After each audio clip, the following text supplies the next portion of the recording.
disruptive. America that I fought for. Weird thing to happen. So Jon Stewart made some cracks at Donald Trump recently on The Daily Show to gain momentum back into the Democratic hangout that he so desperately wanted to cling on to.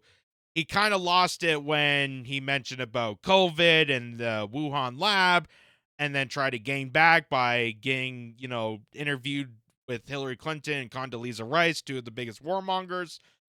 And then also made a crack at Biden's age when he returned on The Daily Show. And he had to kiss back the establishment by making jokes about Tucker Carlson going to Russia.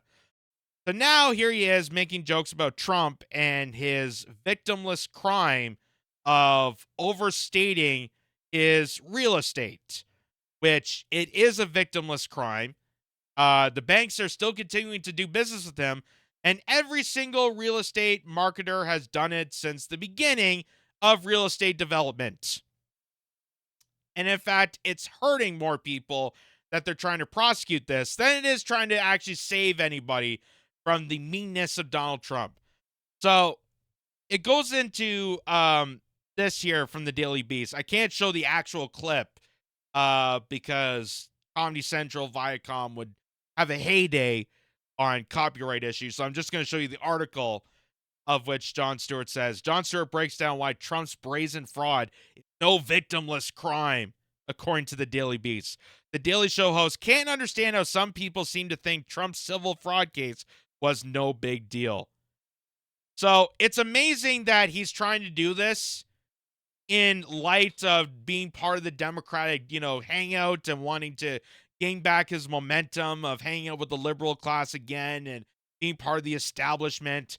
Well, it turns out it's amazing how him doing this is putting himself in hot water because Jon Stewart benefited by 829% overvalue of his New York City home, even as he labels Trump's civil case not victimless.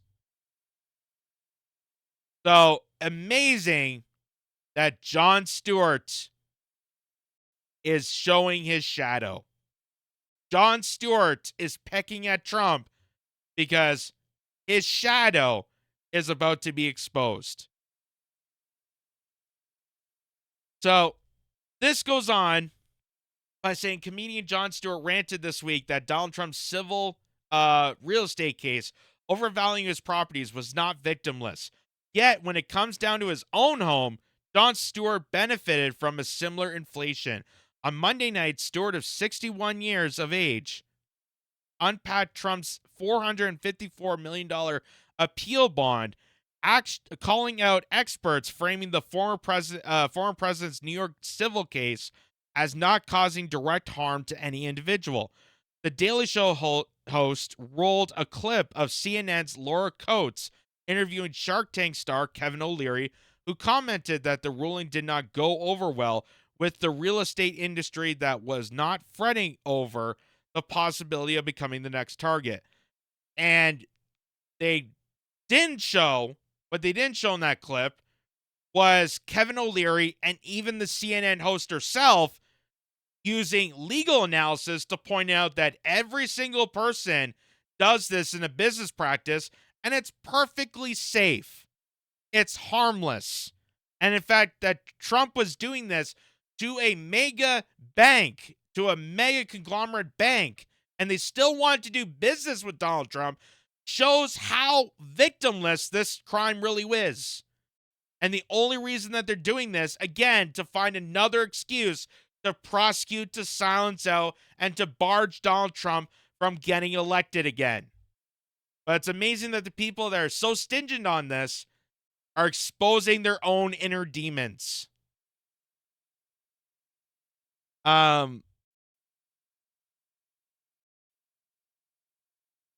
Coates respond to O'Leary by highlighting that Trump was found liable for falsifying business records in the second degree, issuing false financial statements, insurance fraud, and conspiracy, all due to asset inflation, which the bank picked up on. And many people, many business entrepreneurs, businessmen, politicians, stockholders, shareholders, everybody at one point or another is guilty of this crime. But you know what? The banks then look at that and say, no, you're actually more valued at this rate. If we're prosecuting people for falsifying and making false statements financially on how much something is worth, should we not be going after used car salesmen then? Should we not be going after grifters at a yard sale? Well, I think this blender is worth $10. No, I think it's worth more, $5. Okay, we'll deal at $7. Like, it's just how lunacy this is. That's how it works. That's how you negotiate. Someone's gonna say a really high number that the product is obviously not worth that much, and you downgrade that. You come to a business deal. Everything that you just listed off is done by every real estate developer everywhere on earth in every city. This has never been prosecuted, O'Leary replied. In response, Stewart asked, how is he not this mad about overvaluations in the real world? Because they are not victimless crimes, he said. To further his point, Stewart argued that the money isn't infinite, and a loan that goes to the liar doesn't go to someone who's giving a more honest evaluation. So the system becomes incentivized for corruption. Stewart also contended that the failing to declare a higher market value on a property while paying taxes based on a lower asset value constitutes fraudulent behavior. So he's defending the big banks. This is Jon Stewart selling out his dignity, selling out his soul, selling out everything because he made a few cracks about Biden's age. He made a few cracks about where exactly the Wuhan lab and the virus that got leaked out. He did all that. Now he has to kiss up by interviewing warmongers, by getting a bunch of, non-vaccine skeptics, people that were so pro-vaccine, there was no one skeptical of the mainstream narrative, kissing their ass. And now here he is kissing the ass of the big, giant bankers. The bankers that screw over the nation, that do the most corruption, that lie purposely to their clients. He's going to defend them because Donald Trump apparently lied to them first. It's so, oh my God. The Attorney General of New York knew that Trump's property values were inflated because when it came to time to pay the taxes, Trump undervalued the very same properties. So if he knew about this, what's the big deal? What exactly was the fraudulent case in this if he knew that he was already lying? If they knew he underinflated or overinflated or how much it was worth, why exactly is it a criminal case then? It was all part of a very specific real estate practice known as lying, which every single salesperson is committed of. Every single person in sales does this on a regular. I can't believe that I have to explain this to a 61-year-old comedian.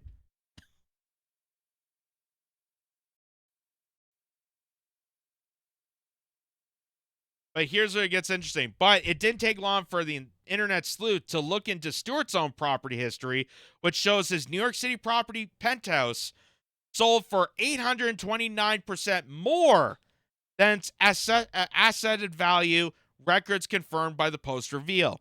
In 2014, Stewart sold his 6,280 square foot Tribeca duplex to financier Praga Ponde for $17.5 million. The property's asking price at the time is not available in listing records.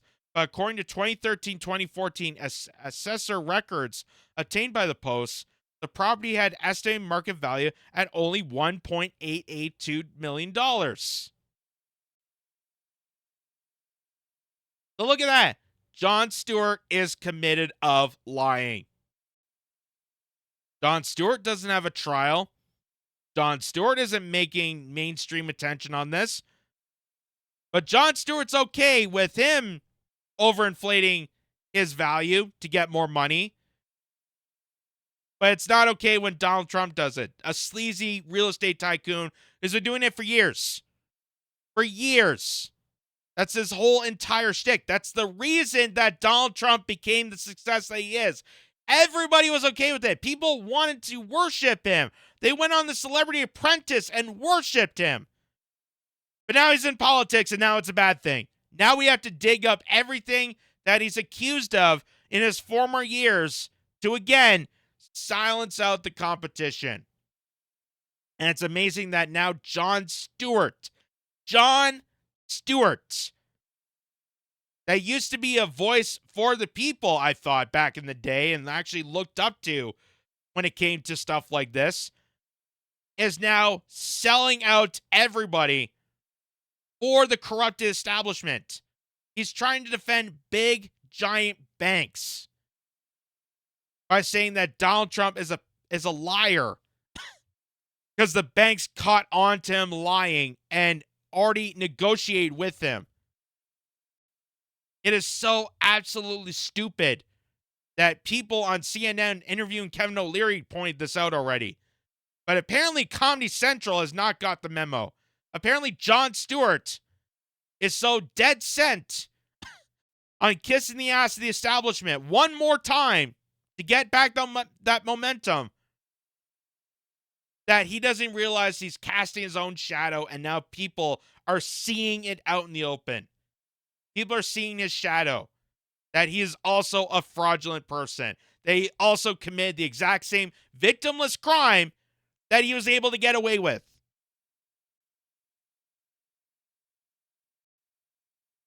And it's sad that Jon Stewart, who I, again, once grew up, looked up to, is just becoming another drooling clog to the mainstream ears and systems of perpetual lies. It's just unbelievable. You think that Jon Stewart would be able to be catch on? Stephen Colbert probably wouldn't catch on to this, but you think Jon Stewart, like, at least attempt to try to be better.